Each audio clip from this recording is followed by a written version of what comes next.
Bismillahirrahmanirrahim. Ikhwan sekalian, saudara-saudariku, salat tahajud seperti kami sampaikan di pertemuan lalu adalah salat yang sangat penting. Ingat, kalau di pertemuan lalu kami sampaikan 4 keutamaan tahajud, hari ini saya tambahkan 2 dan 3 yang lain langsung dari Al-Quran. Ya, kemarin saya sampaikan 4 hal. 1, masih ingat Quran surah ke-17 ayat 79 sampai dengan 81 itu. Orang yang rajin tahajud akan mendapatkan 4 keutamaan yang tidak didapatkan oleh orang-orang yang tidak tahajud, sekalipun sholat fardunya begitu khusyuk. Di antum sholat fardu khusyuk, bagus, tapi nggak tahajud, nggak dapat 4 keutamaan itu. Ini sudah saya bahas panjang lebar di pertemuan lalu, saya hanya sebutkan cepat saja. 1, Allah akan mengangkat karir, pekerjaan atau aktivitasnya di tempat yang terbaik. Ya, jadi kalau antum misalnya pengusaha atau orang karir di kantor dan sebagainya, itu akan cenderung kemudian ditolong oleh Allah, diangkat ke tempat yang terbaik.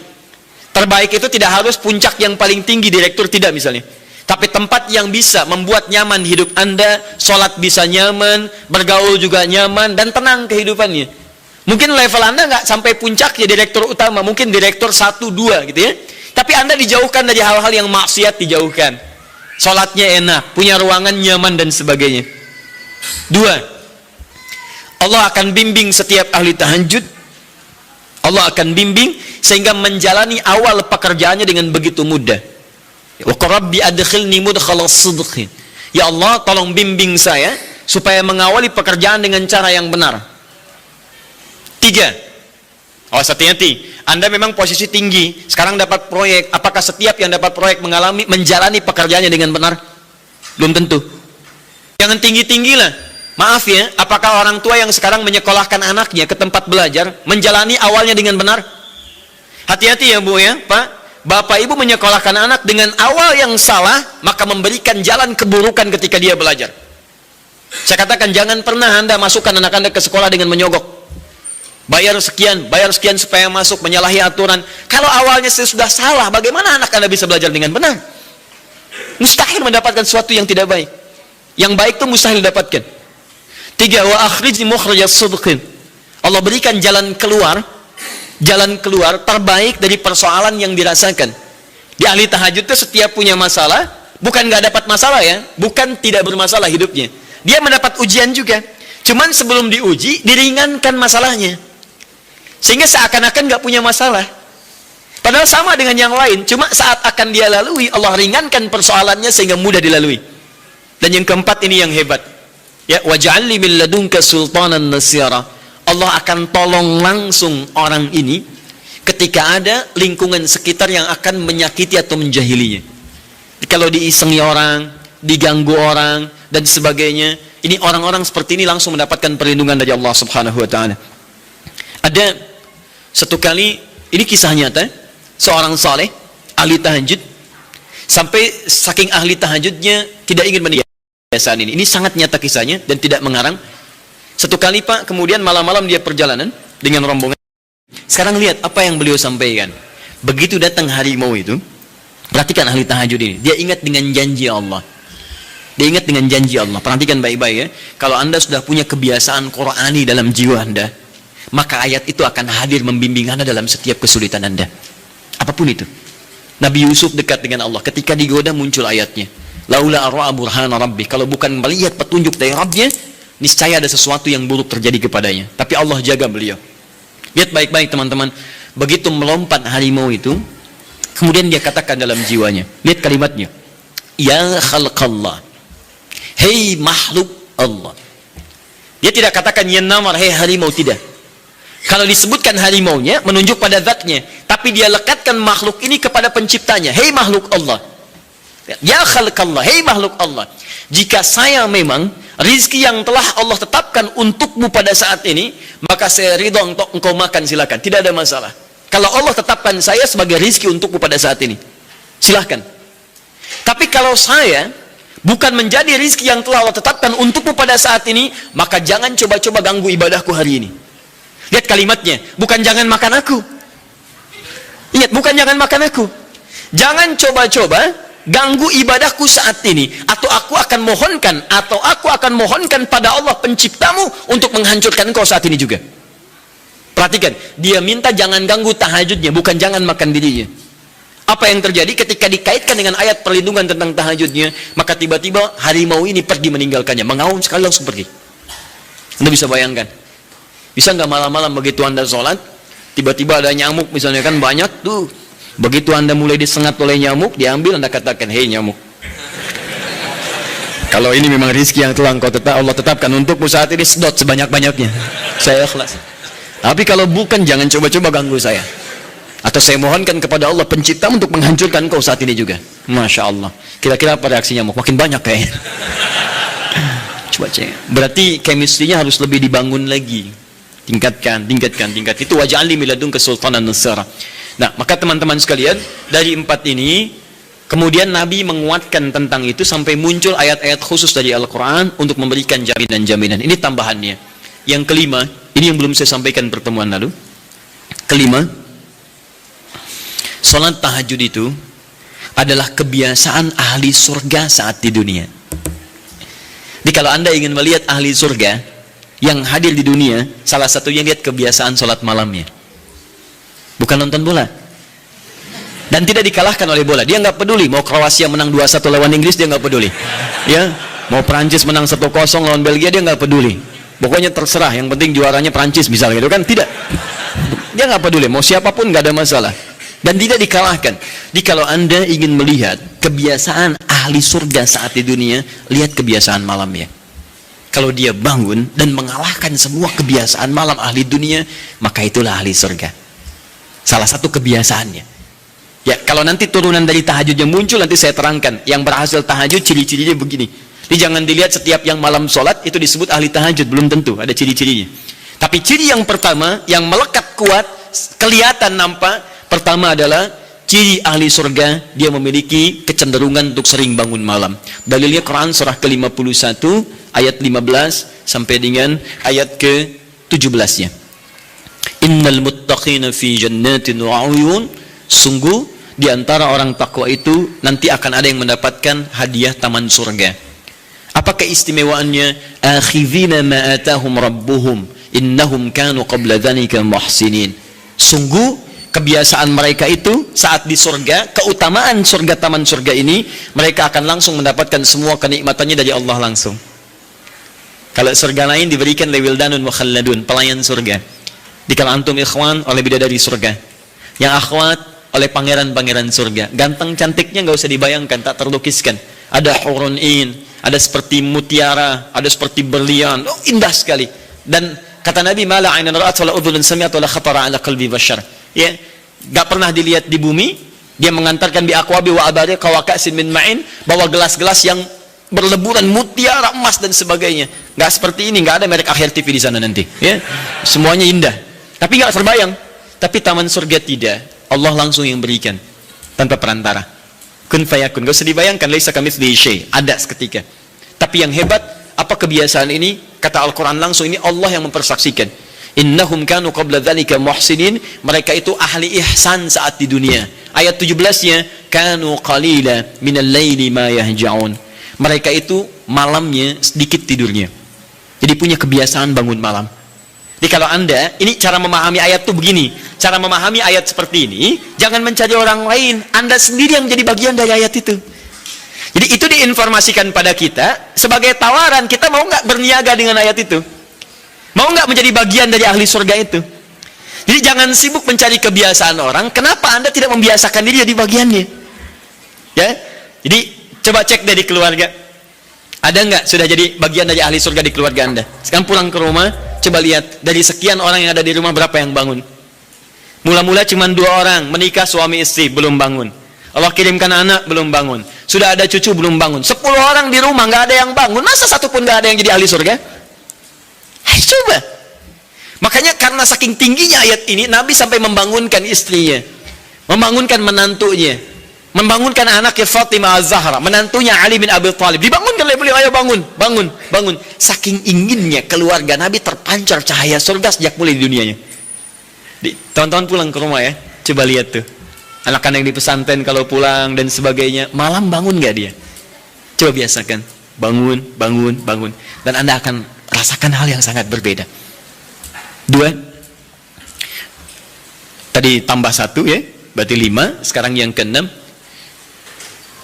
orang-orang yang rajin bangun malam itu orang-orang yang mendapatkan pujian langsung dari Allah Subhanahu wa taala. Jadi kalau Anda ingin melihat orang yang dipuji Allah, itu lihat orang yang sering bangun malam, tahajud. Di antara dalilnya Quran surah ke-32 ayat ke-16. Tatajafa junubuhum 'anil madaji' yad'una rabbahum khaufan wa tam'a wa mimma razaqnahum yunfiqun. Setelah kita sujud itu, ayat sajudah, Allah terangkan. Itu indah sekali kaitannya. Nih, di antara orang sujud ini ada yang lebih hebat lagi. Kalau Anda sholat subuh baca misalnya ayat sajadah, sujud, Allah terangkan. Di antara sifat orang yang rajin sujud ini adalah orang-orang yang rajin tahajud. Tatajafa junubuhum 'anil madaji'. Mereka sering menghindari tempat tidur di malam harinya. Maksudnya apa? Rajin tahajudnya. Ada orang-orang yang dipuji oleh Allah Subhanahu wa taala karena kebiasaan malamnya dia menghindarkan diri dari tempat tidur. Maksudnya bukan nggak tidur, rajin bangun malamnya. Rajin bangun malam. Bapak Ibu kurang apa lagi ya? Kalau ada orang dipuji misalnya saat di dunia, presiden memuji seseorang, artinya presiden menyukai dia. Artinya presiden menjamin kemudahan baginya. Kalau ada orang yang dipuji Allah, artinya Allah mencintai dia dan menjamin kemudahan dalam kehidupannya. Maka dekati orang-orang seperti ini. Saya sarankan kalau antum punya teman, ikhwan sekalian, sedang mabit misalnya atau tugas dinas keluar, tiba-tiba tengah malam di hotel dia bangun sholat, itu teman terbaik Anda. Saya katakan pada Anda, tandai orang ini dan dekati dia saat di kantor. Bangun ukhuwah dengannya, persahabatan dengannya. Maka ketika Anda mendekati orang-orang yang dipuji oleh Allah, maka Anda pun akan kedapatan bagian dari pujiannya. Karena mustahil orang yang dijaga oleh Allah mengajak Anda pada maksiat. Itu mustahil. Mustahil. Sama teman-teman yang masih di kampus, kalau malam-malam misalnya di asrama atau pulang, tiba-tiba ada orang-orang yang kelihatan sholat malam, dekati orang ini. Jadilah bagian dari sahabatnya. Dan dengan itu saya ajak, coba cek pasangan hidup Anda. Jangan-jangan selama ini Anda berdua belum mendapati sesuatu yang terbaik. Kalau ibu ingin suaminya dipuji oleh Allah Subhanahu wa taala, maka bangunkan malamnya supaya dia sholat. Kalau istri Anda ingin dipuji oleh Allah Subhanahu wa taala, bangunkan malamnya supaya dia sholat. Dan kalau bisa keduanya kompak. Pernah kan saya sampaikan di pertemuan lalu, Nabi menyampaikan, lihat rahimallahu ra'an atau rajulan, Allah merahmati seorang lelaki, kemudian yang bangun di pertengahan malam dia sholat, lantas membangunkan istrinya dan mencipratkan air di wajah istrinya supaya dia bangun menunaikan sholat malam. Seperti Allah merahmati seorang istri yang bangun di malam hari untuk sholat, kemudian dia mencipratkan air di wajah suaminya supaya bangun untuk sholat. Saking tingginya mendapatkan pujian Allah, sampai kata Nabi SAW, ayo bangunkan istrimu sekalipun kau cipratkan air di wajahnya. Tapi mohon izin Bu ya, maksud hadis itu kalau sudah ada komitmen dan rencana bangun di malam harinya. Nggak ada ya? Bukan ibu ngaji sekarang suami nggak hadir, terus dengar itu terus nggak punya rencana. Aduh saya pengen suami dipuji Allah, Masya Allah, malam-malam segayung Pak. Mama kenapa? Hadis Nabi Pak. Oh hadis Nabi. Aduh, siapa yang ngajarin? Nah, itu yang repot. Paham ya? Baik, sudah yang terakhir. Ini menunjuk pada keutamaan tahajud. Kemarin 4, saya tambahkan jadi 3. 1, masih ingat tadi yang pertama apa? Allah Subhanahu wa taala menjamin ia sebagai ahli surga, kebiasaan yang ada di dunia. Yang kedua, Allah memuji orang ini. Dan yang ketiga, tahajud itu kebiasaan orang soleh yang ditekankan oleh Al-Quran dan hadis Nabi SAW. Kebiasaan orang-orang soleh. Jadi kalau yang pertama ahli surga, kedua dipuji Allah, yang ketiga langsung dikuatkan orang-orang soleh. Dan orang-orang soleh itu, mohon izin ya, maaf, orang soleh itu tempatnya saat di surga itu sesurga dengan semua nabi, semua nabi dan rasul. Ayatnya ada di Quran surah keempat An-Nisa ayat 69. Paling kanan di pertengahan. Wa may yuti'illaha wa rasul fa ulaika ma'al ladzina an'ama Allahu 'alaihim minan nabiyyin was-siddiqin wasyuhada was-salihin wa hasuna ulaika rafiqa. Siapa yang mau menaati Allah dan Rasulnya, maka dia bisa sesurga dengan orang-orang yang telah Allah berikan jaminan nikmat surga untuk mereka. Di antara mereka para nabi, awas, para syuhada, siddiqin, orang-orang jujur, wassalihin, orang-orang soleh. Ini syahidnya di ayat ini bahwa orang-orang soleh akan sesurga bersama semua nabi. Saya pernah katakan pada Anda, kalau beberapa nabi saja, maka bahasa Arabnya bukan nabiyin, tapi anbiya. Anbiya. Karena itu ada surah ke-21, surah Al-Anbiya. Di situ dikisahkan beberapa nabi saja. Puncaknya di Quran surah 21 ayat 83 sampai 90. Di situ ada kisah Nabi Zakaria, kisah Nabi Yunus, kisah Nabi Ayub dan sebagainya. Anda bisa baca itu, ada turunan para nabi, tapi tidak semua nabi dikisahkan. Tapi kalau Anda ingin sesurga dengan semua nabi tanpa kecuali, maka Anda kerjakan sebagai orang soleh saat di dunia, ada peluang mendapatinya. Nah, ciri orang soleh yang ditekankan itu, dia adalah orang-orang yang rajin.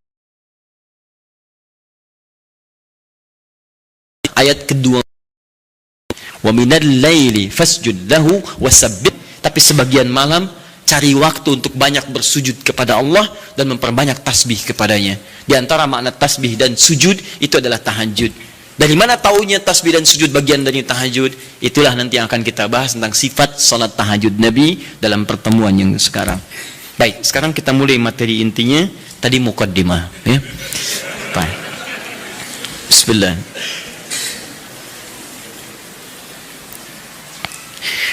Bismillahirrahmanirrahim. Di pertemuan lalu kita telah bahas tentang jumlah rakaat salat malam. Kemudian di antara rakaat itu kita diberikan pilihan mana yang mau dipilih, silahkan, tidak ada masalah. Mau 11, mau 23, bahkan lebih daripada itu. Sekarang setelah diketahui jumlah rakaatnya, bagaimana cara menunaikannya? Baik. Hadis pertama, Abu Daud, nomor hadis 1369.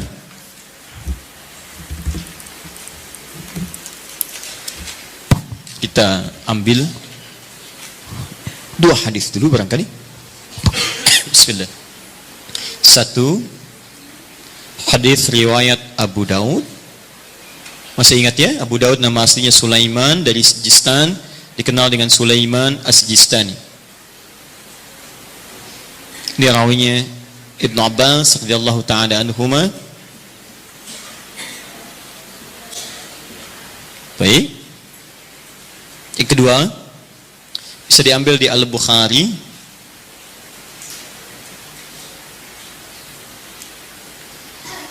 Nomor hadis dari 2008 bisa sampai 2012. Saya kasih jeda ke sini ke 2010-nya. Ini kebiasaan dengan Sayyidah Aisyah, ke sini dengan Sayyidina Umar bin Khattab radhiyallahu taala anhu. Tiga, bisa diambil hadis riwayat Muslim. Nomor hadis 763.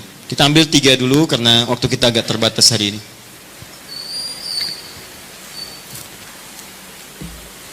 Baik, yang pertama kita lihat. Sekarang kita akan bicara tentang teknis atau cara menunaikan tahajud. Sifat pertama, apakah tahajud ditunaikan sendirian atau karena bacaan tahajud Nabi sampai dengan kesalam. Ya, kita mulai bagian pertama. Bismillahirrahmanirrahim, tentang persoalan apakah salat tahajud ditunaikan sendiri atau berjamaah. Kita ambil hadis pertama di Abu Daud nomor hadis 1369. Hadis ini telah kami kopikan tentang dari awal pembahasan dan alhamdulillah saya hakul yakin sudah dibagikan, ya. Mungkin sebagian yang datang pada kesempatan ini ada yang belum mendapatinya. Mudah-mudahan nanti kita tampilkan kembali untuk bisa dipahami dengan baik. Singkatnya adalah ketika Nabi sallallahu alaihi wasallam menginap di rumah istri beliau Sayyidah Maimunah, kemudian Ibnu Abbas radhiyallahu taala anhuma juga ingin menginap di rumah Sayyidah Maimunah. Setelah itu tujuannya untuk mengetahui kebiasaan Nabi.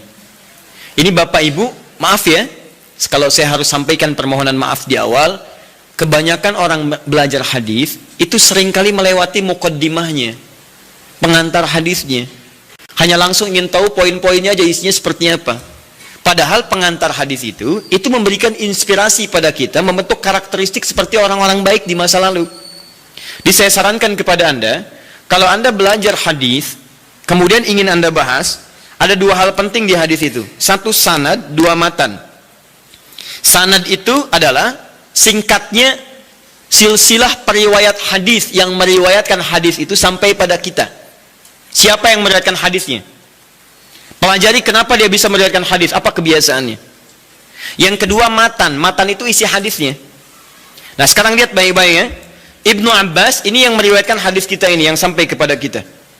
Siapa Ibnu Abbas ini? Ini masih kecil anaknya. Ya, anaknya Abbas.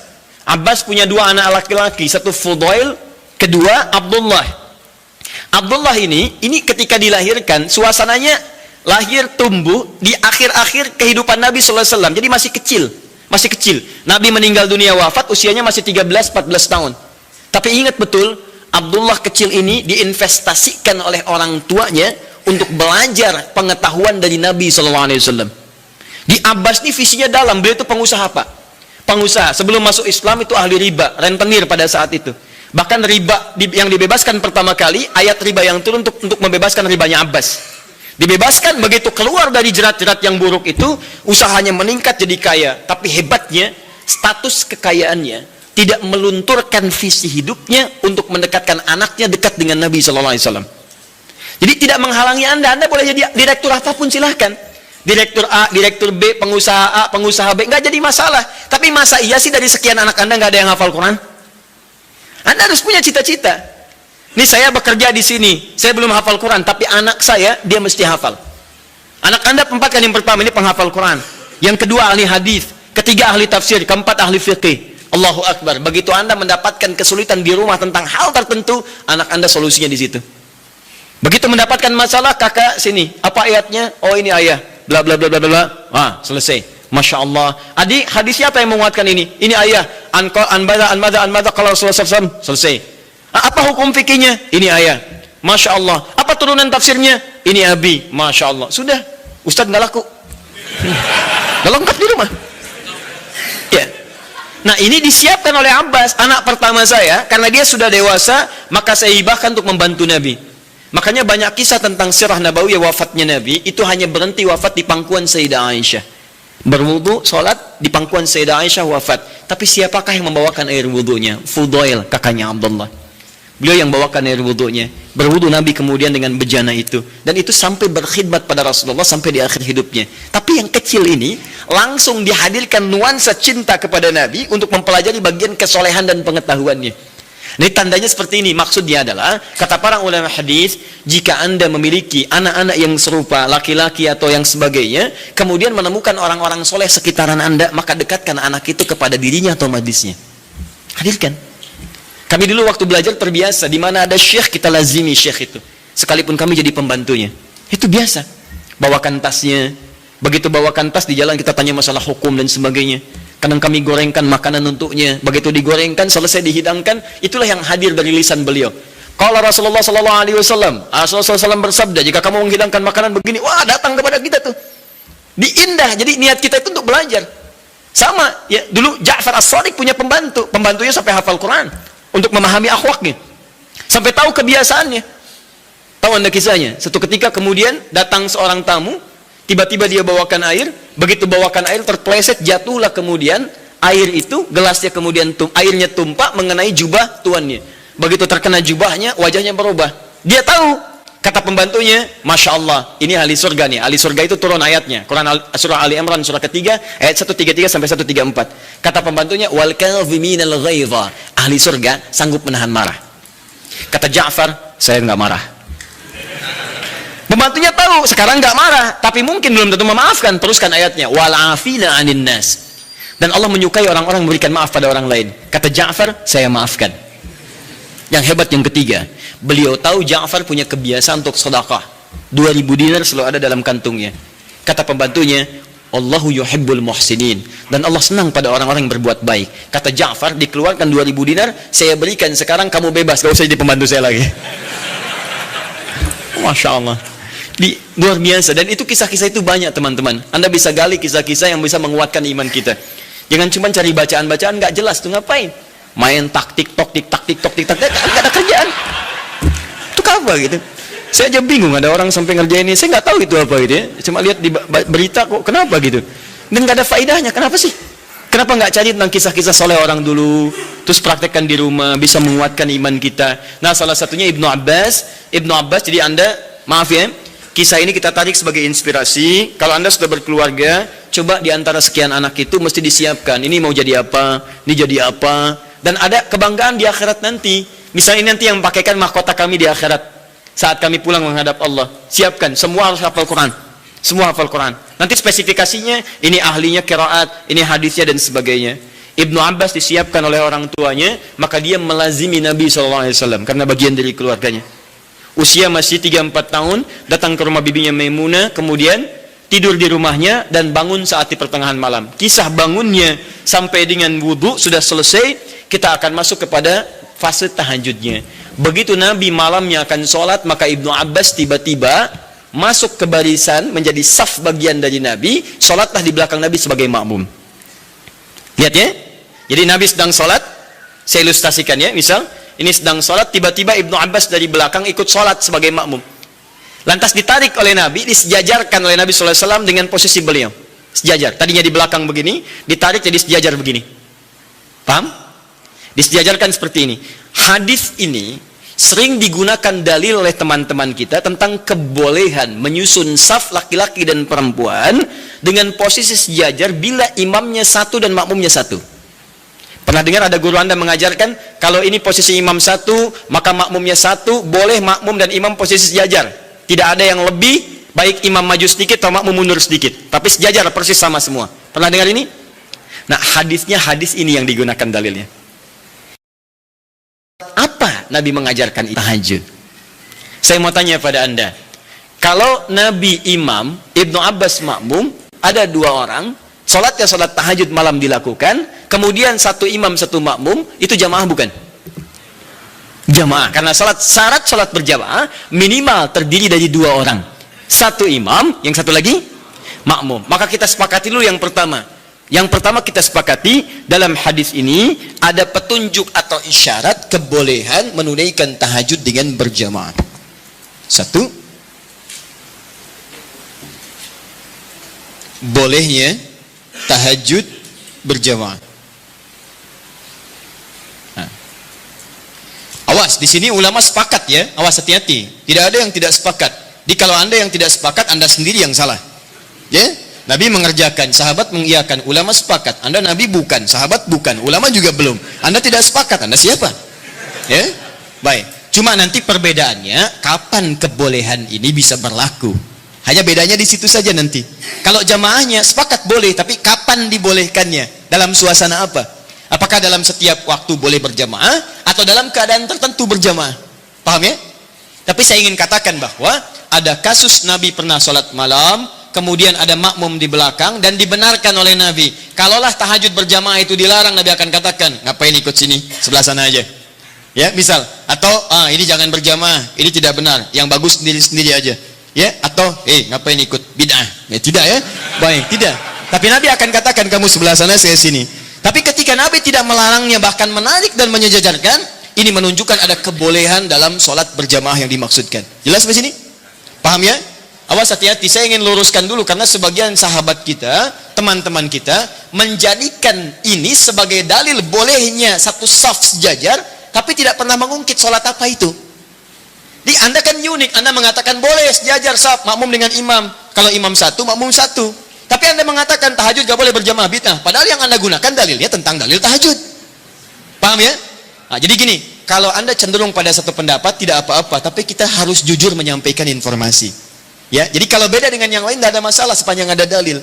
Ya, dan tidak usah mencela orang lain. Kita punya pilihan, boleh, tapi jangan sampai pilihan kita kemudian menjelekkan orang lain. Itu yang tidak bagus. Jelas?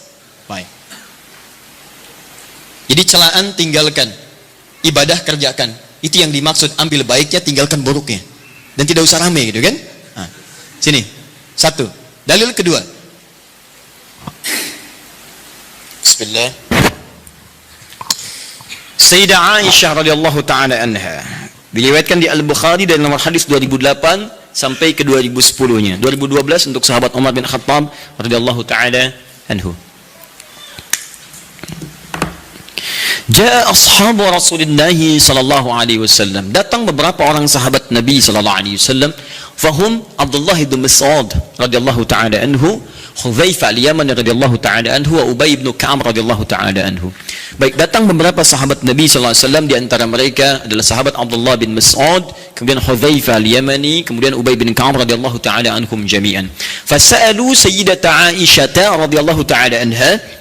Mereka bertanya kepada Sayyidah Aisyah, semoga Allah meridai kepada beliau, an sifati salatin Nabi sallallahu alaihi wasallam, tentang sifat salat malamnya Nabi sallallahu alaihi wasallam. Faqalat, maka beliau menyampaikan, riwayatnya cukup panjang ya, makana yazidu fi Ramadan wala fi ghairihi ada 11 rakaat. Ya, sepanjang tinggal di rumah saya, sepanjang bersama saya, perhatikan cara menerjemahkannya. Sepanjang bersama saya perhatikan baik di Ramadan atau di luar Ramadan, beliau tidak pernah lebih dari 11 rakaat. Ya, jadi 11 rakaat di Ramadan, di luar Ramadan 11 rakaat. Tapi tolong catat baik-baik ya, cara menerjemahkannya sepanjang bersama saya. Sedangkan Nabi, istrinya tidak hanya Sayyidah Aisyah. Tadi saya katakan ada Sayyidah Maimunah, ada Sayyidah Zainab dan sebagainya. Dan di tempat lain Nabi pernah 13 rakaat. Seperti saya sampaikan di tempatnya Sayyidah Maimunah, Nabi 13 rakaat. Ada bahkan yang kurang dari itu, ada yang lebih daripada itu. Tapi di rumah Sayyidah Aisyah 11 rakaat. Dan ini telah tuntas di pertemuan lalu. Perhatikan, yusalli arba'an, kemudian beliau salat 4 rakaat. Thumma yusalli arba'an, kemudian 4 rakaat. Thumma yusalli thalathan. Beliau salat 4 rakaat dan 3 rakaat. 4, 3. 4 tambah 4, 8 tambah 3, 11. Ini seperti kesimpulan di pertemuan lalu, boleh kita menunaikan salat malam dengan 11 rakaat, formulasinya 4, 4, 3. Kalau Anda ingin 2, 2, 2, 2, ujungnya 1, boleh. Hadisnya sudah saya sampaikan. Bahkan masih tertulis di Abu Dawud nomor hadis 1369. Jadi kalau 11, boleh gunakan 2, 2, 2, ujungnya 1. Atau kalau witirnya 3, kemudian 8 tambah 3. Atau 4, 4, 3. Selesai. Tapi pembahasan kita bukan di situ. Teruskan hadisnya. La tas'al an husnihinna wa tolihinna. Tapi jangan ditanyakan bagaimana panjang dan bagus bacaannya. Jangan ditanya. Maka setelah peristiwa itu, beberapa malam kemudian mereka mengikuti Nabi SAW, sholat di belakang Nabi SAW dalam kesempatan sholat malamnya. Dimulai dari Hudzaifah, dimulai dari kemudian Abdullah bin Mas'ud dan yang lainnya. Yang paling menarik, bahkan tersebut nanti di Al-Bukhari, bahkan di hadis Muslim, teman-teman sekalian, indah. Kata Hudzaifah, termasuk Abdullah bin Mas'ud, tidak ada salat seindah salat di belakang Nabi SAW. Tidak ada salat seindah salat di belakang Nabi SAW. Ini yang mereka kisahkan salat malam. Kata Abdullah bin Mas'ud, Rasulullah SAW kemudian membaca 100 ayat Al-Baqarah pertama. Saya duga akan selesai, ternyata beliau lanjutkan. Yang paling menarik, lihat, ketika beliau membaca ayat tasbih, maka beliau berhenti bertasbih terlebih dahulu. Ketika membaca ayat doa, maka beliau berhenti berdoa terlebih dahulu. Ketika kemudian sampai pada ayat-ayat perlindungan itu tentang berlindung dari neraka, dari azab dan sebagainya, maka beliau berhenti untuk berlindung kepada Allah dari semua keburukan itu dulu. Anda bisa bayangkan, nanti ketika masuk ke bacaan saya terangkan tentang makna ini. Tapi poinnya adalah, saya mau tanya pertama kali, 3 orang sahabat ini sholat di belakang Nabi dalam kesempatan sholat fardu atau sholat sunnah? Sunnah. Sholat sunnahnya siang atau malam? Malam. Malamnya tahajud atau bukan? Artinya boleh kemudian dalil ini bahkan tersebut di kitab yang sangat sahih, hadisnya sahih, menunjukkan kebolehan menunaikan sholat tahajud secara berjamaah. Paham? Baik. Ini dalil yang kedua. Ini dalil yang kedua. Tapi bagaimana pemahaman ulama dalam menafsirkan kebolehan ini? Karena jangan tafsirkan oleh kita sendiri, rujuk para ulama. Ibnu Majah nomor hadis 233. Innal ulama warathatul anbiya. Sungguh para ulama itu pewaris para nabi. Wa innal anbiya la yurithuna dirhaman wala dinaran, walakinnahum yurithuna al-ilma. Sedangkan para nabi tidak pernah mewariskan dinar dan dirham, mereka mewariskan pengetahuan. Artinya, kalau ada ilmu yang pernah disampaikan oleh nabi, maka kita harus merujuk pada pemahaman ulama. Bagaimana mereka menafsirkannya? Paham ya? Awas, dan ulama itu luar biasa. Mereka belajar puluhan tahun. Imam Al-Bukhari itu menulis Sahih Al-Bukhari 16 tahun. Sebagian di Mekah disempurnakan di Madinah. Lalu Anda menyimpulkan dalam 16 jam. Mustahil, ya? Nah, ini dalil-dalil tadi menunjukkan kebolehan sholat berjamaah. Lantas bagaimana memahami tentang kisah-kisah tadi dalam kebolehan yang dimaksudkan? Maka ulama terbagi pada 2 pendapat utama dari sini. Dan ini yang boleh kemudian kita amalkan dalam kehidupan. 1,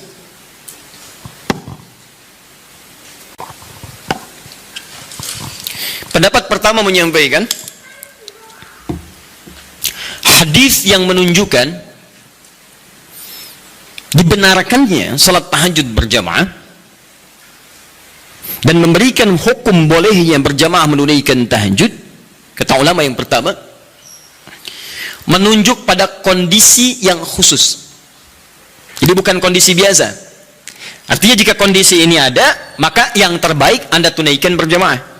Tapi kalau kondisi dimaksud tidak ditemukan, maka sendirian itu lebih utama. Apa kondisinya? Satu, memberikan tuntunan atau pelajaran bagi orang yang belum terbiasa menunaikan tahajud. Belum biasa dia, ya, belum ada kebiasaan pada dirinya. Ini menunjuk pada hadisnya Ibnu Abbas radhiyallahu taala anhuma. Kan ini baru pertama kali berkunjung kan ke rumah bibinya Sayyidah Maimunah, kemudian tiba-tiba salat di belakang Nabi, oleh Nabi ditarik, diajarkan bagaimana caranya menunaikan salat malam, kekhusyuannya dan sebagainya. Jadi kalau Anda misalnya dalam kondisi ingin membimbing orang-orang tertentu, misal di rumah suami ingin membimbing dengan istri atau membiasakan dengan anak-anak yang belum terbiasa salat malam, ya, tiba-tiba anak Anda beranjak misalnya jadi semakin dewasa, sudah baligh, Anda ingin bangunkan malam hari, jangan biarkan dia sendiri. Khawatirnya karena belum terbiasa, belum mengerti cara menunaikan salat malamnya. Paham ya? Tiba-tiba Allahu Akbar, rakaatnya kencang, alhamdulillah sedang tahajud.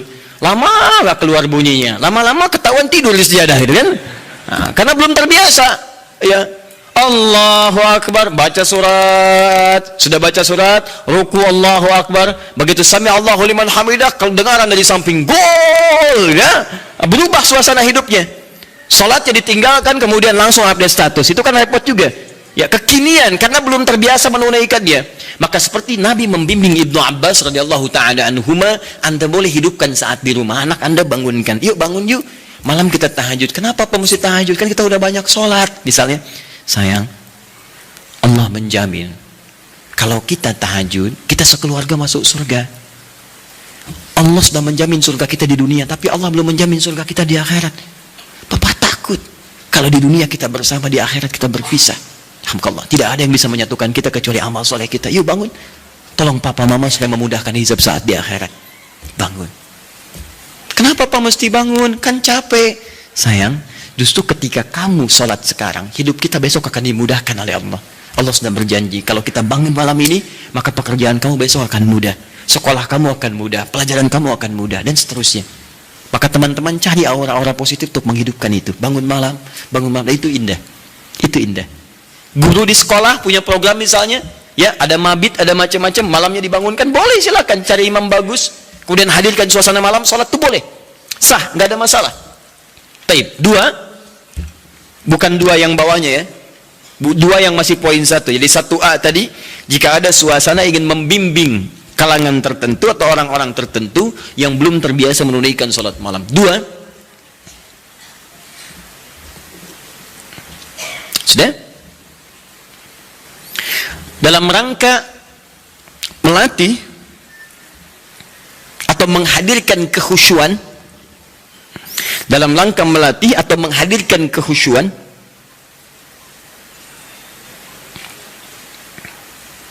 juga menyempurnakan hafalan Al-Quran. Melatih, menghadirkan kekhusyuan, juga menyempurnakan hafalan Al-Quran. Ini kebolehan ini diikat pada suasana yang kedua ini. Contohnya tadi peristiwa beberapa sahabat tadi. Ya, mereka biasa salat malam.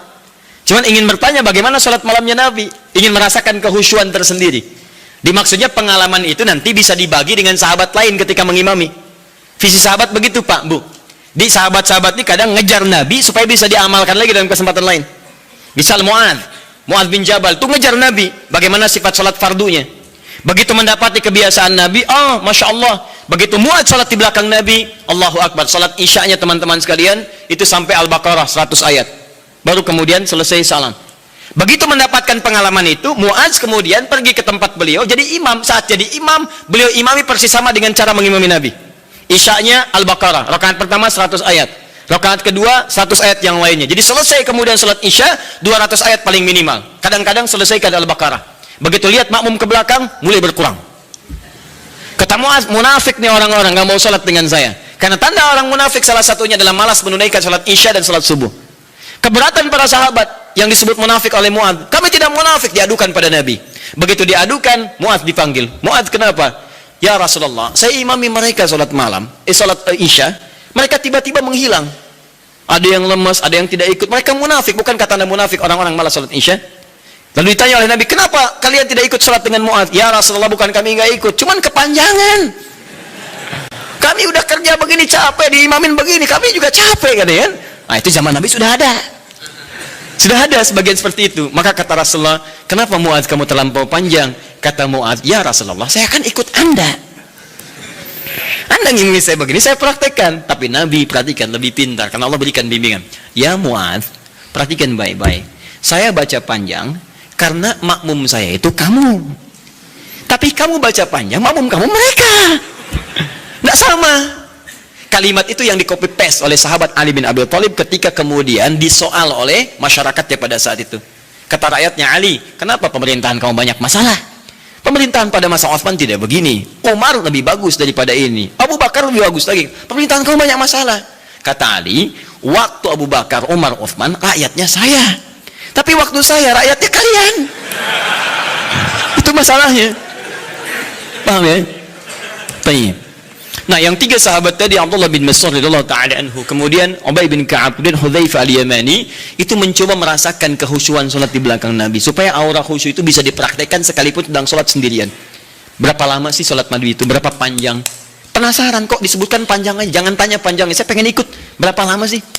Seperti apa bacaannya? Itulah yang kemudian mereka dapatkan dan diabadikan oleh Imam An-Nawawi. Antum beli kitab At-Tibyan. Saya ada beberapa yang bahasa Arab, seingat saya yang di terbitan Darul Kutub Al-Islamiyah warna merah marun, itu halaman 37, paling kanan sebelah atas, paragraf pertama baris 1 sampai 3. Itu teman-teman sekalian, kata Imam An-Nawawi, sepeninggal Nabi, semua sahabat Nabi yang profesi apapun, maaf ya, yang pedagang, yang pengusaha, yang birokrat, yang diplomat, itu tidak pernah meninggalkan kebiasaan sholat malam dan kebiasaan mereka sampai khatam Al-Quran. Sholat malam ya. Uthman bin Affan, Tamim Ad-Dari, Abdurrahman bin Auf dan sebagainya. Mereka orang-orang kaya, orang sukses, kaya. Abdurrahman bin Auf kapaknya terbuat dari emas, hartanya banyak, tapi tidak menghentikan kerinduannya untuk menunaikan tahajud. Antum sekaya apa dibandingkan beliau? Dan berapa kali dikalahkan oleh rasa kantuk dan yang lainnya? Orang kaya sekarang belum tentu ada yang kapaknya terbuat dari emas. Tanyakan Bill Gates, orang paling kaya sekarang, istrinya Melinda Gates. Tanyakan, punya kapak nggak? Belum tentu punya. Minyak angin aja nggak punya, cap kapak ya. Bisa jadi. Jadi itu ya. Jadi kalau Anda ingin merasakan misalnya kehusyuan, kenikmatan sholat, Anda boleh malam datang, misalnya ada imam yang bagus, bacaannya indah, sehingga beberapa bagian tertentu terces lagi, ya enak, dapat imam bagus. Seperti saat Ramadan Anda mencari imam yang bagus, itu boleh. Ada kebiasaan-kebiasaan di teman-teman, terutama Masya Allah, anak-anak pesantren Hidayatullah itu. Demi Allah saya katakan, itu diantara kebiasaan mereka pada umumnya tidak pernah meninggalkan tahajud malam, terkhusus malam Jumat. Anak-anak itu tuh yang luar biasa. Jarang diekspos ya, tapi saya sampaikan supaya kita ikuti kebiasaan itu. Antum boleh misalnya satu malam cari waktu, terus imam yang bagus, sholat tiba, supaya mendapatkan kehusuan tersendiri, itu sah dilakukan. Seperti para sahabat pernah melakukan. Dalilnya ini, hadis sahih, dibenarkan oleh para ulama, dan sah hukumnya. Ini kata para ulama yang pertama, dibolehkan salat tahajud berjamaah dalam konteks ini saja. Ini yang tekstual. Di luar ini, kerjakan masing-masing. Jelas sampai sini? Baik. Yang kedua, berpendapat para ulama, hadis ini menunjukkan kebolehan mutlak berjamaah. Tak perlu diikat oleh kondisi. Artinya kalau mau jamaah, jamaah aja. Kalau enggak, bolehnya mutlak. Kenapa? Karena Nabi pun tidak memberikan petunjuk syarat khusus. Nabi tidak pernah mengatakan, boleh tahajud kalian kalau ada keperluan aja, atau kalau ingin menghadirkan kehusyuan. Kalau tidak ya sudah, nggak usah. Maka ulama yang kedua mengatakan sepanjang tidak dikhususkan, maka jangan jadikan yang umum itu kemudian ditakhsis jadi hukum umum, jadi hukum khusus. Di yang kedua mengatakan dari sini tahajud boleh mutlak berjamaah. Artinya kalau ingin jamaah, kalau tidak nggak apa-apa. Paham di sini? Jadi kalau yang pertama mengikat dengan dua kondisi tadi, kalau tidak ada itu nggak usah berjamaah. Kemudian yang kedua mengatakan ingin sendirian boleh, ingin berjamaah boleh, dan bolehnya boleh mutlak. Artinya kalau ingin silahkan, tidak silahkan. Suami istri bangun malam, pengen tahajud berjamaah boleh, silahkan. Pengen masing-masing, tidak ada masalah. Jelas sampai sini? Tidak harus menunggu dua kondisi ini. Kalau ingin bangun bersama-sama, bangun sholat berjamaah, sah hukumnya. Paham? Dan dua hal ini tidak ada pertentangan, masing-masing menghormati satu dengan yang lainnya, hanya menunjukkan beberapa perbedaan saja dari sudut pandang pemahaman kepada dalil. Tapi dua-duanya sepakat bahwa tahajud boleh ditunaikan secara berjamaah. Paham? Baik. Kalau sendirian boleh? Tidak ada perbedaan pendapat di situ. Jadi jangan Anda katakan, bolehkah sholat tahajud sendirian? Terdapat perbedaan pendapat ulama di situ. Anda yang beda di situ. Paham ya? Baik, satu, selesai masalah kita. Ustadz cenderung yang mana? Dua-duanya hampir sama. Apa yang mau didebatkan? Dua-duanya hampir sama. Toh mustahil orang-orang berjamaah kalau nggak ada dua keperluan itu. Silahkan cek. Pada umumnya ketika berjamaah kan dua itu. Kalau imma tidak memberikan contoh cara tahajud yang benar, yang kedua ingin mendapatkan kekhusyuan dalam sholat. Hampir tidak ada yang lainnya. Silahkan cek. Hampir tidak ada yang lain. Karena itu saya kira ini sedikit bersamaan, hanya beda dalam ungkapan saja. Baik ya? Baik. At-tasmiyah la yughayyirul musamma. Beda nama kadang-kadang tidak menunjukkan perbedaan dari objek yang dibicarakan. Apa bedanya gedang dengan pisang? Sama, beda. Kalau bahasa Indonesia gedang itu, bahasa Sunda pepaya, dan pisang itu cau. Baik ya. Nah, tapi kalau di Jawa disebut gedang itu pisang. Bendanya sama, menunjuk pada benda yang sama, hanya ungkapan yang berbeda. Baik, masalah kedua. Ini terakhir. Apa bacaan yang biasa dibaca oleh Nabi dalam tahajudnya, terutama surat apa yang beliau biasakan baca? Baik, saya mau mulai dulu. Kalau Al-Fatihah tidak akan saya bahas. Untuk iftitah, pembuka ringan, ada 12 doa iftitah. Iftitah atau istiftah? Iftitah. Baik, satu iftitah, dua istiftah. Satu atau dua yang benar? Yang satu angkat tangan. Yang dua? Anda maunya apa sebetulnya? Satu tidak, dua tidak. Baiklah. Alhamdulillah, hari ini spesial. Tulis sendiri, ngapus sendiri, terangkan sendiri, milih sendiri. Taib. Ke atas saja ini. Satu iftitah. Dua istiftah. Ini istiftah. Satu atau dua? Satu yang ini ya. Baik, yang ini benar tidak? Taib. Kalau tidak tahu katakan Allahu a'lam. Baik. Dua-duanya benar tulisannya. Betul. Satu iftitah, dua istiftah. Benar tulisannya. Apa perbedaan keduanya? Satu iftitah itu lebih sedikit hurufnya dan lebih pendek bacaannya dibanding istiftah. Tidak percaya baca. Iftitah satu, dua istiftah. Lebih banyak mana hurufnya, satu atau dua? Dua. Panjang mana? Sekarang kita pakai menggunakan ilmu bahasanya, ilmu lughah. Kaidah berkata, ziyadatul mabna tadullu ala ziyadatil ma'na. Ketika hurufnya bertambah, maka menunjukkan maknanya pun lebih luas. Jadi kalau ada huruf lebih panjang, maka maknanya lebih panjang dibandingkan dengan yang hurufnya sedikit. Artinya kalau iftitah itu pembuka yang ringan, singkat, padat. Kalau istiftah, pembuka yang agak panjang. Kalimatnya lebih panjang dari yang pertama. Nah, Bapak Ibu sekalian, doa pembuka dalam sholat sebelum Al-Fatihah itu ada 12 jenis, 12 ragam. Ada yang pendek, ada yang panjang. Ada yang pendek. Ada a'udzubillahi samil alim minasyaitonir rajim min hamazihi wa nafthihi wa nafthihi. Sudah selesai. Allahu akbar kabira, walhamdulillahi katsira, subhanallahi bukratan wa asila. Selesai. Awas hati-hati ya. Nanti kita belum hapus nih. Nanti kalau sudah saya katakan hapus, nanti insyaallah akan dihapus. Khair insyaallah. Semoga Allah ampuni dosanya. Tulis lagi. Baik. Jadi kalau pendek ada Allahu akbar kabira, alhamdulillahi katsira, subhanallahi bukratan wa asila. Ada. Yang panjang ada. Allahumma ba'id baini wa baina khataayaya kama ba'adta baina al-masyriqi wal maghrib. Allahumma naqqini minal khataaya dan seterusnya. Misal ada lagi yang wajjahtu wajhiya lillazi fatara samawati wal ardh dan seterusnya. Itu panjang. Ya.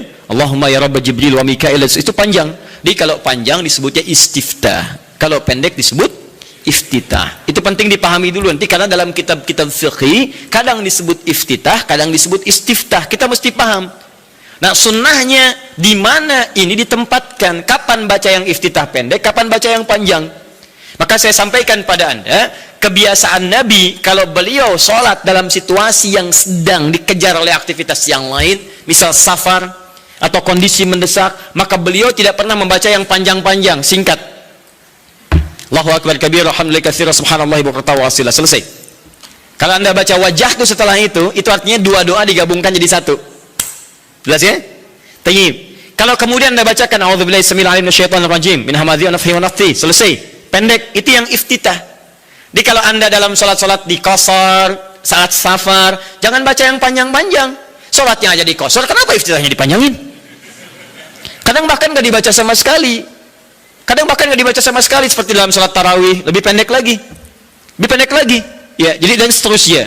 Jadi teman-teman, itu penggunaannya. Kalau dalam sholat-sholat fardu baca yang menengah, Allahumma ba'id dan sebagainya. Tapi dalam sholat malam, apalagi dalam sholat sendirian, yang kekhusyuan terjadi antara pribadi dengan Allah, tersambung dengan Allah Subhanahu wa taala, maka Nabi seringkali memilih yang panjang dalam iftitahnya.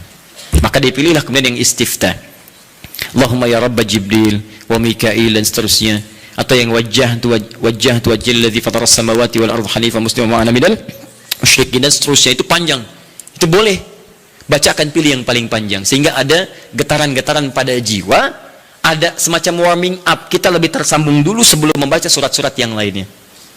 Ini koreksi ya bagi diri saya pribadi dan juga pengingat bagi Bapak Ibu sekalian. Maaf sebesar-besarnya. Ada sindiran halus dalam Quran tapi begitu tajam maknanya. Umumnya orang sholat, bahkan ada yang tidak memahami apa yang dibaca dan dilakukan dalam sholatnya. Masalah kita sekarang, kenapa orang sholat belum menghadirkan kehusyuan? Karena umumnya banyak orang yang masih belum paham apa yang dibaca dalam sholatnya. Bagaimana sholat kita bisa khusyuk kalau kita nggak ngerti apa yang dibaca? Saya mohon Bapak Ibu sekalian, cobalah dalam sepekan misalnya, hari ini saya mau paham iftitah dulu, supaya ketika saya paham, saya bacakan, ada getaran pada jiwa saya. Sahabat Abu Bakar saja, itu baru takbir Pak, takbir, itu sudah gemetar dan menangis. Baru Allahu Akbar. Dia begitu, fayaqulu, Abu Dawud nomor hadis 857, fayaqulu Allahu Akbar. Maka saat takbir katakan Allahu Akbar. Beliau angkat tangannya mengatakan Allahu Akbar, sudah gemetaran menangis. Sampai ketika diminta jadi imam oleh Nabi, kata beliau, ya Rasul jangan saya pribadi yang cepat menangis, khawatir banyak nggak khusyuknya. Ya. Kenapa? Karena merasakan kalimatnya Allahu Akbar, Allah yang maha agung, maha besar. Beliau merasakan takut ketika bertakbir, merasa paling khusyuk sholatnya, merasa paling hebat dibanding orang, merasa paling luar biasa dibandingkan orang lain. Selevel sahabat Abu Bakar menemani kehidupan Nabi di dunia, berdampingan dengan Nabi di alam barzakhnya, itu saat sholatnya dalam masa hidupnya masih gemetaran tuh, takut ketika sholat membawa sekecil, seatom, sezarah nilai dari kesombongan dalam kehidupan dunia. Bahkan takut dalam sholatnya pun diduga orang paling khusyuk, takut, gemetaran sampai gemetar. Bisa nggak suasana itu? Bisa nggak gitu ya? Bisa Ustaz, subuh-subuh di puncak, bahkan sebelum takbir sudah gemetar ya? Bukan itu yang diharapkan. Beda. Baik. Ya, saya sangat yakin kalau Anda paham tentang bacaan-bacaan ini, itu akan beda suasananya. Misal, antum yang iftitah baca apa doanya? Allahumma ba'id, ya, riwayat sahabat Abu Hurairah di Al-Bukhari. Paham nggak artinya? Saya beri contoh ya. Gini. Allahumma ba'id baini wa baina khataaya ya kama ba'adta baina al-masyriqi wal maghrib. Allahumma naqqini min al-khataaya kama yunaqqa ath-thawb al-abyad min ad-danas. Allahumma ighsilni bil ma'i wath thalji wal barad. Sekarang perhatikan maknanya. Anda paham ini saja, maka ada getaran tersendiri yang menghunjam dalam jiwa kita sehingga menghadirkan rasa kepasrahan yang sangat luar biasa. Perhatikan kalimatnya. Saya contohkan dulu sebentar. Bismillah. Allahumma ba'id baini wa baina khataayaya. Saya tunjukkan dua kalimat saja. Satu ba'id begini. Yang kedua khataaya. Iya. Khataaya. Ya terakhirnya pendek, enggak panjang ya. Ya. Saya mulai yang ini dulu. khataya, ya, ini dua kalimat yang disatukan. Kalimat pertama khataya, ini keduanya plus ya kecil, khataya plus ya pendek, ya disatukan. Kalau ini saya naikkan ke atas, saya tuliskan dulu begini, khataya, ini jamak dari kata khata'un. Jamak ini ada dua, satu akhta'un, akhta', yang kedua khataya. Perhatikan, apa artinya khata'? Artinya salah, yang berpeluang memiliki dosa. Khata', salah. Ada di antara kita yang tidak punya salah? Boleh angkat tangan? Saya langsung pulang. Ya, beliau lebih berhak menyampaikan tausiah. Tapi ada yang hari ini kesalahannya sedikit, yang banyak, sangat banyak, saking banyaknya nggak bisa angkat tangan, tuh kan? Baik, sekarang ganti. Ada yang ingin masuk surga, boleh angkat tangan? Saya doakan dipercepat. Baik. Alhamdulillah. Baik.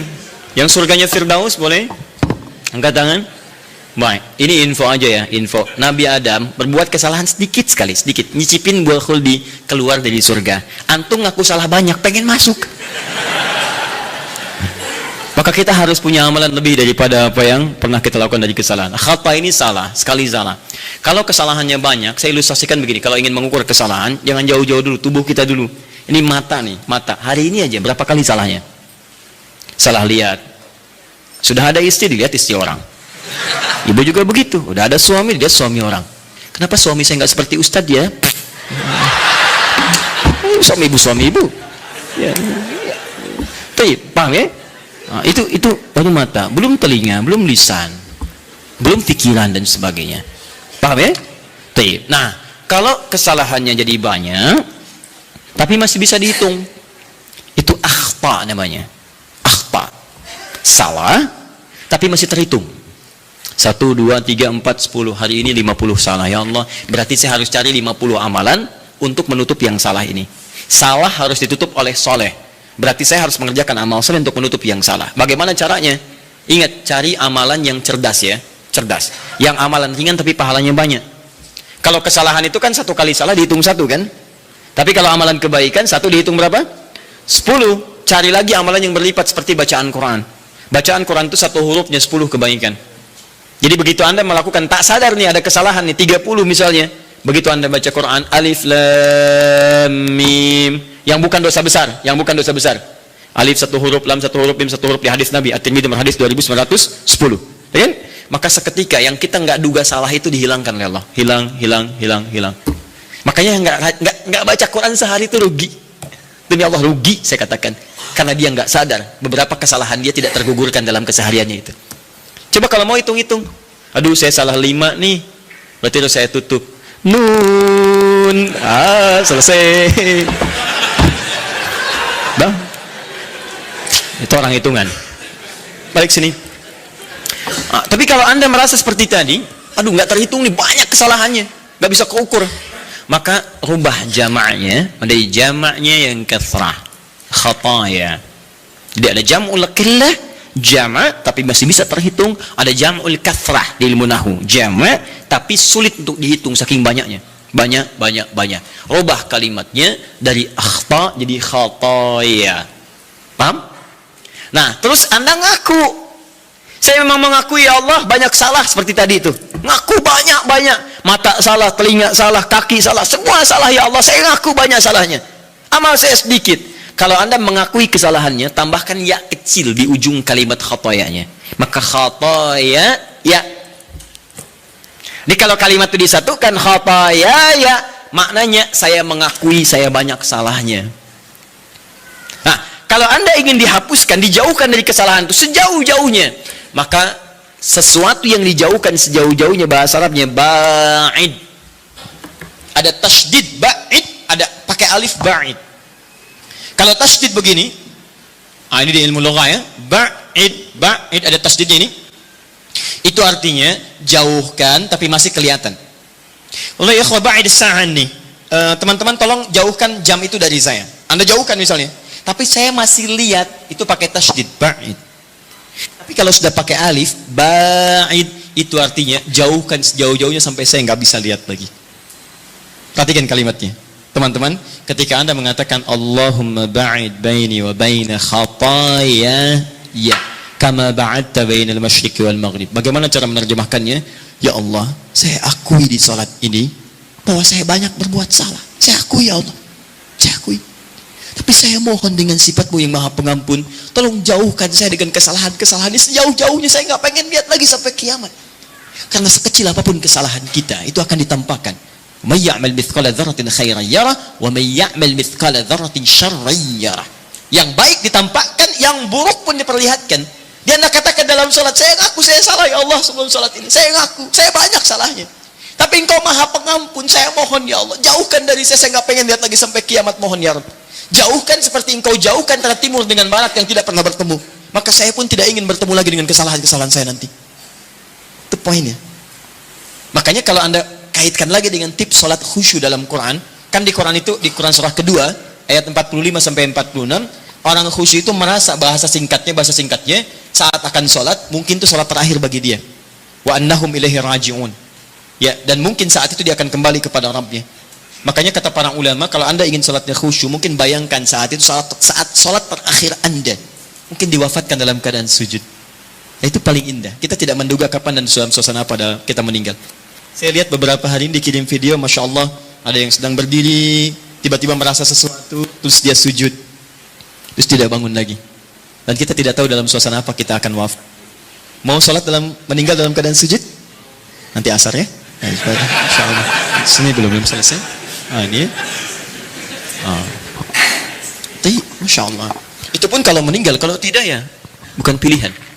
Tapi kita bisa memilih dalam keadaan apa kita wafat. Kita tidak bisa mengetahui kapan kita wafat, tapi kita bisa menyiapkan diri dalam suasana apa kita wafat. Kata para ulama, kalau Anda ingin selalu baik, maka rasakan dan bayangkan saat terfikir berbuat maksiat, rasakan seketika Allah akan mewafatkan Anda pada saat itu. Maka demi Allah Anda akan dijaga dalam kebaikan. Antum kembali ke kantor sekarang, ada yang ngajak korupsi misalnya, disogok, bayangkan saat disogok Anda wafat. Apa tidak malu Anda ikut ta'lim, ikut ini, wafat dalam keadaan menerima sogokan? Ketika Anda ingin menghujat orang lain lewat tulisan, lewat kata-kata, bayangkan saat menghujat Anda diwafatkan. Ya, apa tidak malu ikut ta'lim tiap waktu tapi diwafatkan dalam keadaan mencela orang lain? Sayang. Nah, maka itu yang saya katakan, ba'id, Anda paham itu saja, satu saja, maka Anda rasakan, ya Allah saya banyak salah. Bagaimana kalau saat ini salat terakhir saya?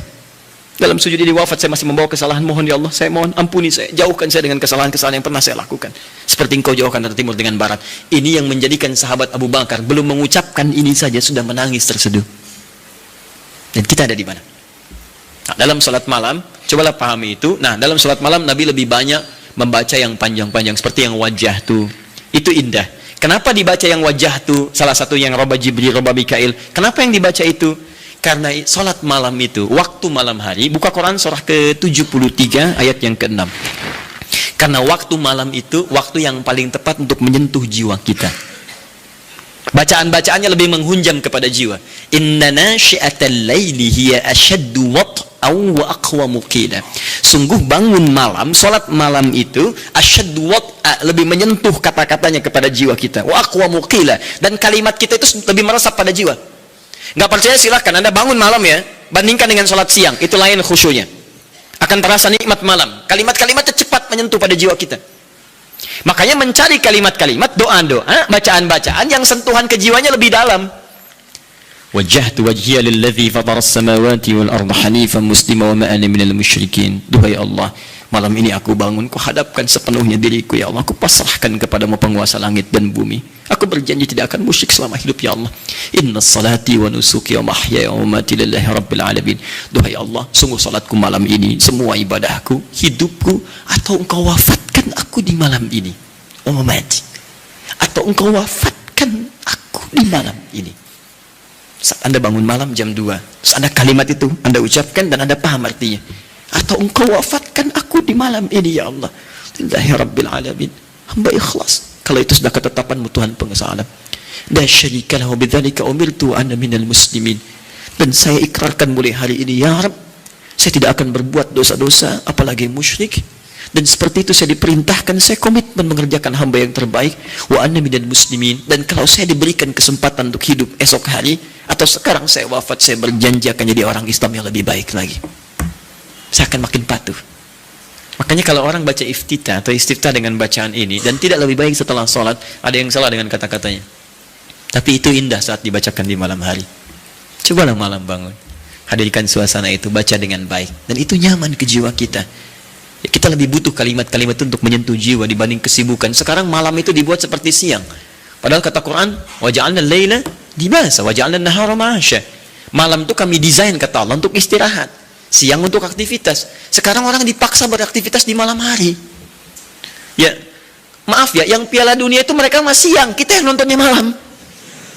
Kita yang malam, mereka siang. Jadi kalau teman-teman Anda bisa memutar kembali apa yang Anda bisa lihat siang harinya, kenapa Anda korbankan waktu malam Anda? Karena setiap metabolisme tubuh kita itu ketika diporsir untuk beraktivitas, dia akan menuntut gantinya. Malam istirahat, Anda 7 jam, Anda pakai 2 jam aktivitas, besoknya dia nuntut 2 jam untuk istirahat. Supaya ada kebiasaan perputaran bagian dari tubuh kitanya. Karena itu coba kita pahami ya, orang-orang di luar itu desainnya luar biasa. Kita dipaksa untuk mengerjakan sesuatu yang mereka nggak lakukan. Kayak rokok misalnya.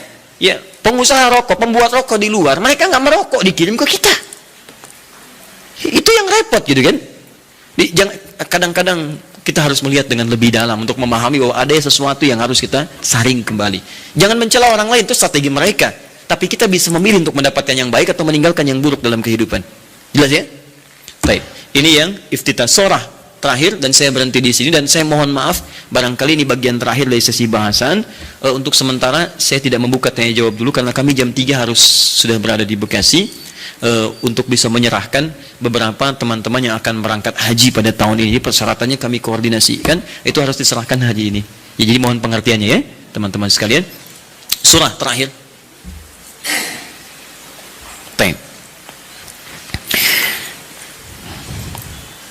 Surat apa yang dibaca oleh Nabi? Secara singkat, ada tiga jenis surah yang umumnya dibacakan oleh Nabi SAW dalam kesempatan salat malamnya. 3 jenis surah. Alhamdulillah. 1, surat yang ringan. Surat yang ringan. Saya tidak katakan pendek ya, tapi ringan, ingat baik-baik. Surat yang ringan yang diisyaratkan bagi para pemula yang menunaikan salat tahajud. Surat yang ringan yang diisyaratkan bagi para pemula dalam menunaikan salat tahajud. Contoh dalilnya Quran surah Al-Muzammil surah 73 ayat 20. Faqra'u ma tayassara minal Quran. Bacalah yang ringan-ringan dari Quran yang Anda hafalkan. Ringan. Ya. Berapa ringannya Nabi? 100 ayat Al-Baqarah. Tuh, sampai kaget di luar. 100 ayat.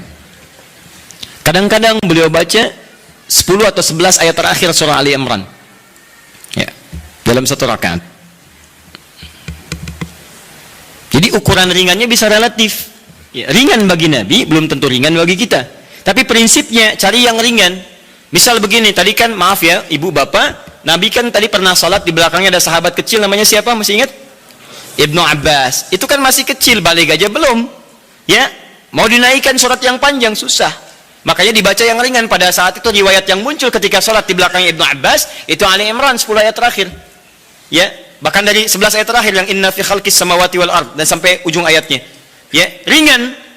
Maka dari itu ketika Anda misal mendidik anak salat malam, bangkit di malam hari tiba-tiba dia ikut, jangan baca yang panjang-panjang. Anak Anda 5 tahun bangun, lihat Anda salat, mama salat, pengen ikut, Allahu Akbar. Ya Allah, alhamdulillah anak saya ikut, mumpung ikut Al-Baqarah. Akhirnya kesan pertama bagi dia, salat malam itu sulit. Di begitu Anda melihat anak Anda ikut misalnya yang kecil, atau misalnya yang besar tapi belum biasa berdiri lama, peringan salatnya, wadduha. Sehingga ada merasa enak dia. Oh, ternyata salat malam itu nggak panjang-panjang, cuman ad-duha. Besoknya alam nashrah, lebih pendek lagi. Besoknya al-falaq. Masya Allah, naik lagi. Tadinya ikut 2 rakaat, besoknya 4 rakaat, 6 rakaat. Begitu 11 rakaat, stabil mulai. Al-Baqarah, Ali Imran, An-Nisa. Karena dia akan bertanya, mah bosan kok Ad-Duha terus, cari yang lain dong. Anda naikkan. Al-Baqarah ya, nggak apa-apa. Bismillah, naik. Dan itu indah. Itu indah. Paham ya? 2. Sudah? Surah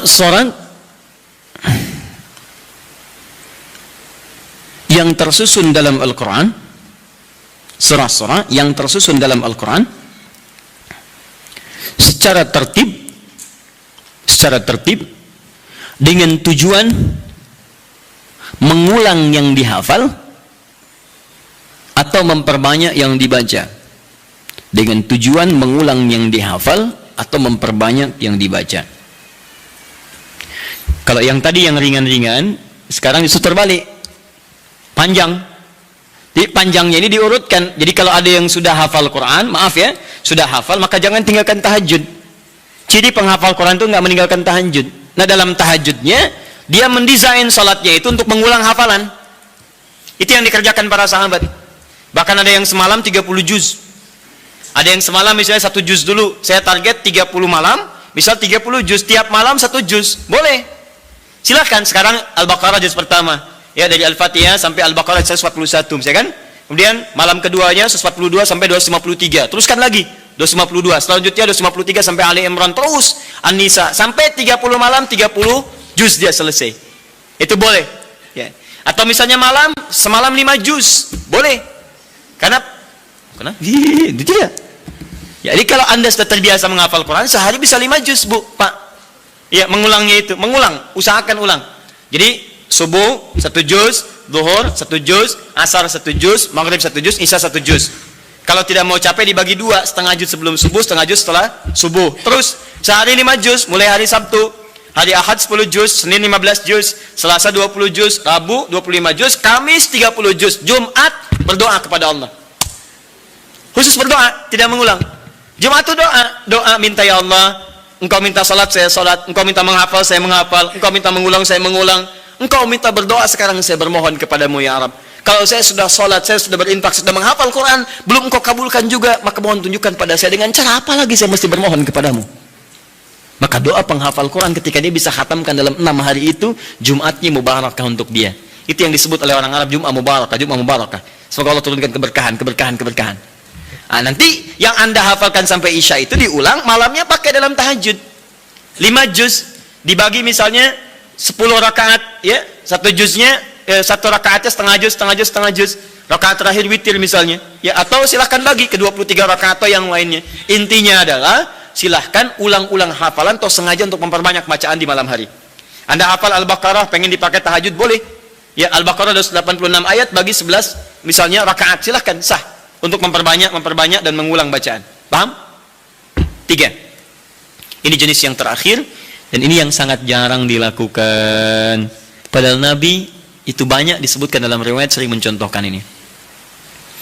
Memilih surah-surah yang sesuai dengan keperluan Anda, kebutuhan Anda.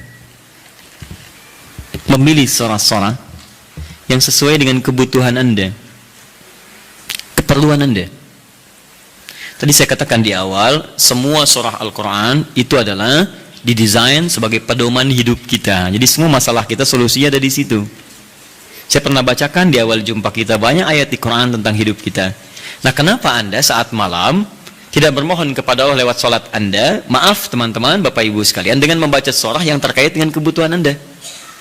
Misal, Anda yang sedang mencari nafkah, kenapa tidak baca ayat-ayat tentang nafkah di Quran? Minta dimudahkan, kan ada. Di Al-Baqarah 168, Al-Baqarah 172, Al-A'raf ayat ke-96 misalnya. Tentang rezeki di Quran surah 51 ayat ke-22 misalnya. Ada semua. Anda yang sedang kesulitan misalnya di rumah dan sebagainya, kenapa nggak baca ayat-ayat tentang kemudahan? Ya, mudah urusan rumah. Misalnya Quran surah ke-4 ayat 34, 35 itu kan, kalau ada persoalan minta kepada Allah solusinya. Kemudian ada di Quran surah ke-65 ayat 2-3 tentang masalah-masalah yang umum. Anda yang di birokrasi sekarang banyak orang, saya tuh bingung ya, kalau masa-masa pemilihan tuh banyak mengerjakan hal yang tidak perlu. Padahal kata Quran itu di Quran surah 3 ayat 27 kan jelas. Dari 26 sebetulnya sampai 27-nya. Jelas. Qulillahumma malikal mulki tu'til mulka man tasya' wa tanzi'ul mulka mimman tasya'. Katakan kekuasaan itu hanya milik Allah. Allah berikan pada siapa yang kehendaki. Jadi kalau ada orang baik diberikan supaya kebaikannya menyebar pada rakyatnya. Kalau ada orang jelek kemudian dia bisa naik, untuk ditunjukkan ada yang salah di tempat itu harus diperbaiki supaya dia bisa diganti dengan yang lebih baik. Itu maksudnya. Tapi kekuasaan itu Allah yang tetapkan.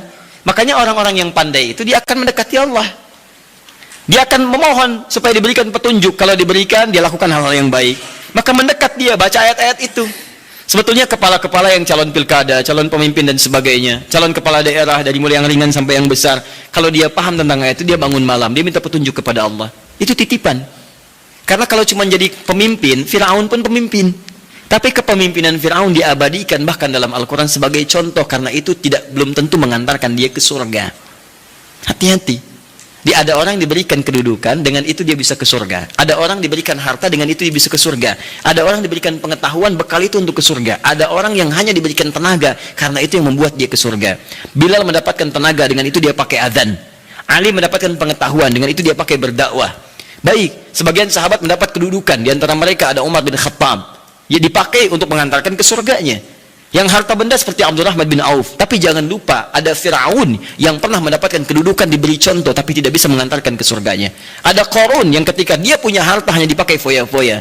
Jadi kalau orang sekarang hanya ingin ikutan foya-foya, dia ketinggalan, telat dia. Keduluan Qarun. Katakan pada orang kaya, ya ibu-ibu sosialita misalnya, yang cuman gosip datang macam-macam. Kalau cuman begitu, katakan terlambat. Sejak zaman Nabi Yusuf sudah ada sosialita yang cuman gosip. Kumpul-kumpul, katanya di sini ada orang ganteng ya, sampai kejebak kan situ. Oh tuh, emang dia nggak tahan. Yusuf keluar, begitu keluar, wah mahadza basyarin hadza illa malakun karim. Ini sih bukan manusia, ini malaikat yang sedang menyamar. Ganteng-ganteng Nabi. Oh, orang sekarang ganteng-ganteng serigala. Digosipin lagi. Tuh, udah ada kasusnya banyak. Jadi untuk apa kalau cuma kumpul-kumpul nggak ada kerjaan, harta dibanggakan? Cari ayatnya. Begitu Anda dihadapkan pada suasana itu, baca. Malamnya bangun, sujudnya lamakan, sholatnya pilih yang sesuai. Teman-teman yang mau menikah, ya, yang belum ada jodoh misalnya, kan cari ayat-ayat supaya Allah bimbingkan. Ya, calon-calon yang bagus. Kalau laki-laki pasti perempuan calonnya. Cari ayat perempuan-perempuan yang baik, atau sebaliknya. Ada Quran 51 ayat 49, kan? Ada Quran surah 49 ayat ke-13, kan? Ada kalau mendekat ke pernikahan, Quran surah 30 ayat 21. Anda ingin samara, tapi ayatnya nggak pernah dikaji.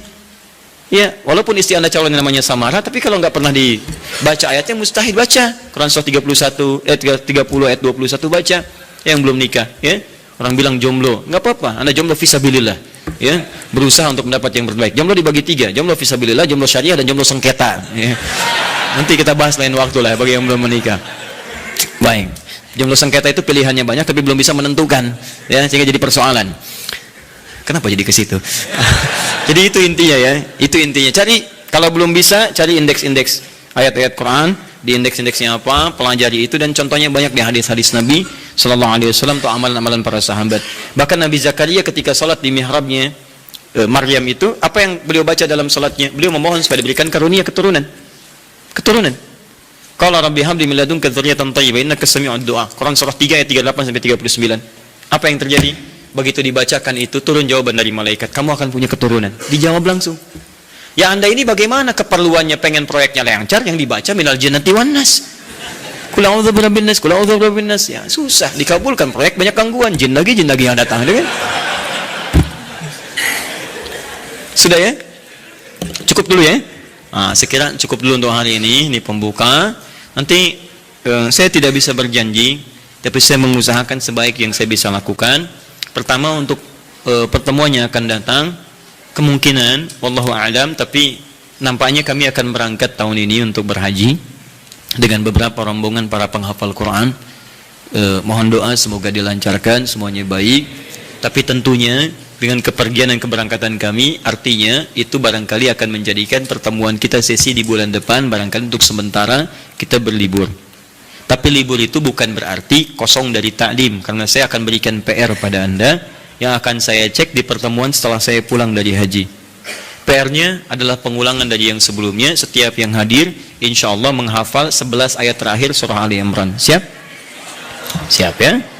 Sudah hafal? Baik. Kenapa ramai di belakang? Kok PR-nya sama Ustadz? Karena belum hafal sampai hari ini.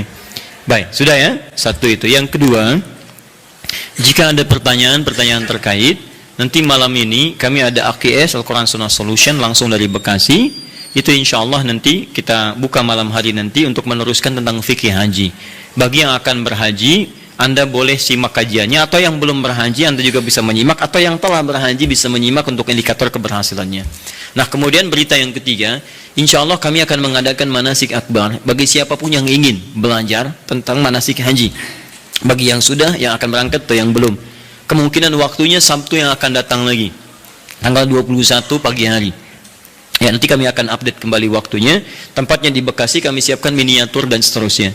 Yang terakhir ini yang paling penting, kami sudah siapkan, insya Allah kita sedang menyiapkan betul, mungkin tanggal yang sesuai kami akan launching tentang syiar Al-Quran. Kami akan membuka pusat Al-Quran, ya namanya At-Taisir Learning Center, pusatnya di Bekasi. Tapi nanti kami akan membuka kesempatan bagi teman-teman sekalian, termasuk pemirsa dimanapun Anda berada, di seluruh wilayah Indonesia, bahkan di luar negeri, jika ingin membuka kemudian dari turunan-turunan itu, komunitas misalnya yang tersambung ke tempat kami, itu silahkan kami perkenankan, nanti kami kirimkan silabusnya, bahan pendidikannya, dan juga turunan-turunan mushafnya. Nanti ada 3 program. Pertama, pengentasan buta baca Al-Quran. Mushafnya kami siapkan, tahun ini kami cetak 125.000 mushaf. Kemudian yang kedua, ada untuk pendalaman makna Al-Quran, bahkan dari perkata, kami juga cetak 125.000 eksemplar. Dan yang ketiga, untuk menghafalkan Qurannya dengan metode At-Taisir. Kita akan kemudian korelasikan dan lingkarkan ke seluruh wilayah-wilayah khususnya di Indonesia. Nanti teman-teman yang siap untuk ikut, nanti boleh nanti buka komunitas saja, tempatnya nggak usah diwakafkan. Anda aja yang rawat itu semua, nanti kita linkkan ke tempat kami, kita kirimkan kurikulum dan kita berikan pelatihan-pelatihan. Itu kelas pertama. Launching kelas kedua, insya Allah dalam pekan ini akan dilaunchingkan kelas Quran, kelas kehidupan Quran, yang pernah kami sampaikan dulu. Itu nanti ada kelas dokter, kelas pengusaha, kelas macam-macam, itu ada di situ. Dan itu akan menurunkan ayat-ayat Quran sesuai dengan profesi. Misal Anda yang mahasiswa, apa saja ayat-ayat bimbingan dalam belajar, nanti ada kelasnya khusus, Anda akan dididik tentang turunan makna Al-Quran, tentang bagaimana cara belajar sesuai dengan petunjuk Quran dan Sunnah. Ya, misalnya yang dokter, silahkan. Dokter nanti masuk kelas dokter, itu dibagi sub lagi. Nanti ada dokter tentang jantung. Kemarin kami sudah diskusi dengan dokter jantung, hasilnya hebat. Ya, apa kaitan zikir dengan suasana jantung? Beliau uji, sampai beliau cek. Ada alatnya, Pak. Alatnya kecil ya. Dan kami sudah diskusi. Jadi beda. Bahkan beliau cek lintas agama. Ada yang dicek misalnya agama A, agama B, agama C, dan luar biasa. Begitu yang lain diminta untuk beribadah menurut kepercayaannya, itu tidak mencapai tingkat standar dalam tingkat ketenangan hati. Dicek hatinya, dadinya, macam-macam. Tapi ketika seseorang sholat, itu melebihi standar dari yang telah ditetapkan dari aspek ketenangan pada jiwa. Nanti akan digali. Dokter mata misalnya, bagaimana petunjuk mata di Quran? Saya pernah nanya dokter mata, dok, apa ukuran mata yang sehat? Diskusi ya, teman-teman. Oh, Ustaz, kalau matanya bagus, jelas, tidak ada bayangan, tidak ada penghalang, itu sehat. Saya bilang, saya banyak temukan yang seperti itu, dok. Sehat, bagus, gak pakai kacamata, tapi dia gak bisa bedakan mana sendal dia, mana sendal orang lain. Itu kenapa? Wah, itu saya bingung, Ustaz. Ya, itu nanti kita dudukkan di satu kelas dan seterusnya. Ya. Nanti yang seperti itulah ya. Mudah-mudahan saat memberikan resep tidak hanya diberikan minum obat ini, tapi dia katakan Quran surah sekian ayat sekian. Baca lagi. Itu yang kami sampaikan. Kalau ada benar itu semua dari Allah sebagai titipan, sebagai petunjuk kebenaran Rasulullah SAW. Kalau ada yang salah itu mutlak dari saya pribadi. Anda boleh sampaikan untuk saya, kemudian perbaiki dengan segala kerendahan hati. Kalau menemukan kesalahan cukup ditinggalkan, ambil pendapat ustaz lain yang lebih baik. Tapi kalau Anda menemukan kebaikan, silahkan amalkan, karena Allah sedang mencintai Anda untuk menjadi pribadi yang lebih baik. Jika Anda belum sempat berlomba dengan orang soleh untuk meningkatkan ketaatan, maka berlombalah dengan para pendosa untuk bertobat dan beristighfar kepada Allah Subhanahu wa taala. Saya mohon pamit dan mohon izin saya diberikan kelapangan untuk menuju kendaraan supaya mudah sampai ke tujuan, karena kami sangat ditunggu pada hari ini. Subhanakallahumma wa bihamdika asyhadu an la ilaha illa anta astaghfiruka wa atubu ilaik. Wa akhiru da'wana alhamdulillahirabbil alamin wal 'afwu minkum. Assalamualaikum warahmatullahi wabarakatuh.